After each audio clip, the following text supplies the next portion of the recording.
வணக்கம். இன்று ஆகஸ்ட் 18, 2026. இன்றைய செய்திகளை சுருக்கமாக பார்க்கலாம். தமிழக சட்டசபையில் இன்று இளைஞர் நலன், விளையாட்டு, நெடுஞ்சாலைகள் உள்ளிட்ட துறைகளின் மானிய கோரிக்கைகள் மீது விவாதம் நடைபெறுகிறது. தமிழக சட்டசபையில் நேற்று மக்கள் நல்வாழ்வு, மருத்துவம் மற்றும் வருவாய் துறைகள் தொடர்பான மானிய கோரிக்கைகள் விவாதிக்கப்பட்டன. ஒகேனக்கல் காவிரி ஆற்றில் நீர்வரத்து அதிகரித்ததால் பரிசல் இயக்கம் தொடர்ந்து 3வது நாளாக தடை செய்யப்பட்டுள்ளது. ஆகஸ்ட் 18 காலை 6 மணி நிலவரப்படி ஒகேனக்கல் பகுதியில் காவிரி நீர்வரத்து வினாடிக்கு 14,000 கன அடியாக உயர்ந்துள்ளது. சென்னையில் இன்று மாலை மற்றும் இரவு நேரங்களில் சில பகுதிகளில் இடி, மின்னலுடன் லேசானது முதல் மிதமான மழை பெய்ய வாய்ப்பு உள்ளது. சென்னையில் இன்று அதிகபட்ச வெப்பநிலை சுமார் 36 முதல் 37 டிகிரி செல்சியஸ் வரை இருக்கலாம் என வானிலை முன்னறிவிப்பு தெரிவிக்கிறது.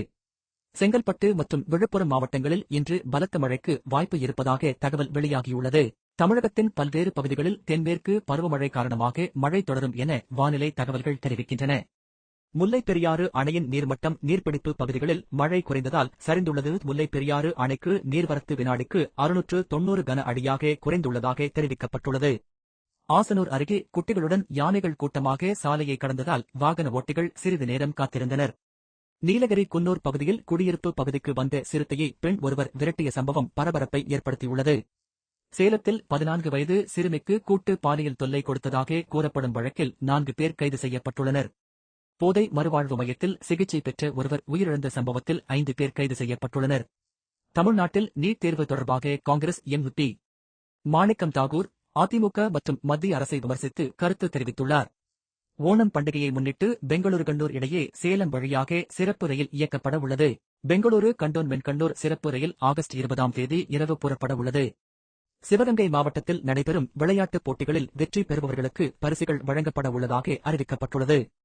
மயிலாடுதுறை அருகே நடைபெற்ற தென்னிந்திய அளவிலான சிலம்பம், கராத்தே மற்றும் யோகா போட்டிகளில் 1,000-க்கும் மேற்பட்ட வீரர்கள் பங்கேற்றனர். தமிழ்நாட்டில் இன்று கனமழை எச்சரிக்கை தொடர்பான வானிலை தகவல்கள் முக்கிய செய்தியாக உள்ளன. தேசிய செய்திகள் ஜார்க்கண்டில் போராட்டத்தில் ஈடுபட்டுள்ள மாணவர்களை சந்தித்து அவர்களின் பிரச்சினைகளை தீர்க்க வேண்டும் என ராகுல் காந்தி முதல் மந்திரி ஹேமந்த் சோரனுக்கு கடிதம் எழுதியுள்ளார். ராகுல் காந்தி தொடர்பான சொத்து குவிப்பு வழக்கில் கீழமை நீதிமன்ற நடவடிக்கைகள் தொடர்பாக உச்சநீதிமன்றம் தலையிட்டுள்ளது. ஐஎஸ்ஐ ஆதரவு பெற்றதாக கூறப்படும் பயங்கரவாத அமைப்புடன் தொடர்புடைய 200-க்கும் மேற்பட்டோர் கைது செய்யப்பட்டுள்ளதாக மத்திய உள்துறை அமைச்சர் அமித் ஷா தெரிவித்துள்ளார். காவிரி நீர் விவகாரத்தில் தமிழ்நாட்டுக்கு நீர் திறப்பது தொடர்பான காவிரி நீர் மேலாண்மை ஆணைய உத்தரவை கர்நாடகா கடைபிடிக்க வேண்டும் என உச்சநீதிமன்றம் தெரிவித்துள்ளது. தமிழ்நாட்டில் விவசாய கடன்களுக்கு 75,000 ரூபாய் வரை முழு தள்ளுபடி வழங்கப்படும் என முதல்வர் சி. ஜோசப் விஜய் அறிவித்ததாக செய்தி வெளியாகியுள்ளது. 75,000 ரூபாய் முதல் 1 லட்சம் ரூபாய் வரை உள்ள விவசாய கடன்களுக்கும் 75,000 ரூபாய் வரை தள்ளுபடி வழங்கப்படும் என அறிவிக்கப்பட்டுள்ளது. இந்திய ரயில் நிலையங்களில் குடிநீர், மின்விசிறி, கழிப்பறை உள்ளிட்ட அடிப்படை வசதிகள் குறைவாக இருப்பதை சிஏஜி சுட்டிக்காட்டியுள்ளது. சில ரயில் நிலையங்களின் குடிநீர் மாதிரிகளில் கொலாய் பாக்டீரியா இருப்பது தொடர்பாகவும் சிஏஜி கவலை தெரிவித்துள்ளது. நாடு முழுவதும் சுமார் 20,000 இடங்களில் டேங்க் டு டேப் நீர் வடிகட்டும் அமைப்புகளை நிறுவ ரயில்வே அமைச்சர் அஸ்வினி வைஷ்ணவ் உத்தரவிட்டுள்ளார். ஆந்திர பிரதேசத்தின் போகாபுரம் சர்வதேச விமான நிலையத்தில் ஆகஸ்ட் 17 முதல் வர்த்தக விமான சேவை தொடங்கியுள்ளது. ஒடிசாவின் 564 கிலோமீட்டர் நீள கடற்கரையில் சுமார் 28.3% கடல் அரிப்பால் பாதிக்கப்பட்டுள்ளதாக ஆய்வில் தெரிவிக்கப்பட்டுள்ளது. ஜகத்சிங்பூர் மாவட்டத்தில் கடற்கரை அரிப்பு அதிகமாக இருப்பதாக தேசிய கடலோர ஆய்வு மையம் தெரிவித்துள்ளது. புதுச்சேரியில் ரேஷன் கார்டுடன் ஆதாரை இணைக்காவிட்டால் மாதாந்திர உதவித்தொகை நிறுத்தப்படும் என குடிமைப் பொருள் வழங்கல் துறை தெரிவித்துள்ளது. இந்தியா வங்காளதேச உறவுகள் தொடர்பாக இரு நாடுகளுக்கும் இடையிலான பிரச்சினைகளை பேச்சுவார்த்தை மூலம் தீர்க்க முடியும் என தூதரக தரப்பில் நம்பிக்கை தெரிவிக்கப்பட்டுள்ளது. ஆரம்பகால பிரபஞ்சம் மற்றும் முதல் நட்சத்திரங்கள் உருவாகும் முன் இருந்த நிலை குறித்து ஆய்வு செய்ய புதிய விண்வெளி திட்டம் தொடர்பாக விஞ்ஞானிகள் ஆய்வு செய்து வருகின்றனர். உலக செய்திகளோமன் தொடர்பாக அமெரிக்க அதிபர் டொனால்டு டிரம்ப் கடுமையான எச்சரிக்கை விடுத்துள்ளதாக செய்தி வெளியாகியுள்ளது. ஈரானுடனான பதற்றம் அதிகரித்து வரும் நிலையில் ஹார்முஸ் ஜலசந்தி விவகாரம் சர்வதேச கவனத்தை பெற்றுள்ளது. காசா போர் தொடர்பான தீர்வுக்கான திட்டம் குறித்து ஜாரெட் குஷ்னர் ஹமாஸ் தலைவரை சந்தித்ததாக தகவல் வெளியாகியுள்ளது. அமெரிக்கா தென்கொரியா இடையிலான கூட்டு ராணுவ பயிற்சிகளை குறைக்க பெண்டகனுக்கு டிரம்ப் உத்தரவிட்டதாக செய்தி வெளியாகியுள்ளது. ரஷ்யா மற்றும் உக்ரைனில் நடந்த தாக்குதல்களில் 19 பேர் உயிரிழந்ததாக சர்வதேச செய்தி அறிக்கைகள் தெரிவிக்கின்றன. இந்தோனேசியாவின் புளோரஸ் பகுதியில் 5.9 ரிக்டர் அளவிலான நிலநடுக்கம் ஏற்பட்டுள்ளது.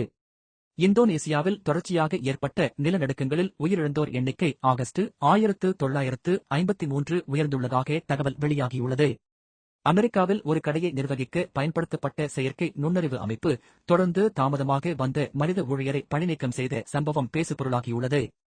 இந்தியா வங்காளதேச உறவுகளை மேம்படுத்துவதற்கான பேச்சுவார்த்தைகள் தொடர்ந்து கவனத்தை பெற்றுள்ளன. அமெரிக்க தேர்தலில் அமெரிக்க குடிமக்கள் மட்டுமே முடிவு செய்ய வேண்டும் என்ற கருத்தை வலியுறுத்தும் நடவடிக்கைகள் குறித்து வெள்ளை மாளிகை தகவல் வெளியிட்டுள்ளது.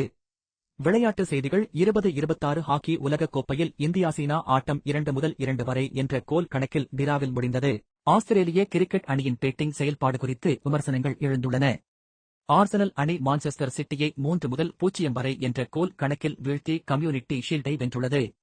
போர்ச்சுகல் கால்பந்து நட்சத்திரம் கிறிஸ்டியானோ ரொனால்டோ 2026-27 வரை சீசன் தனது கடைசி தொழில்முறை சீசனாக இருக்கலாம் என குறிப்பிட்டுள்ளார்.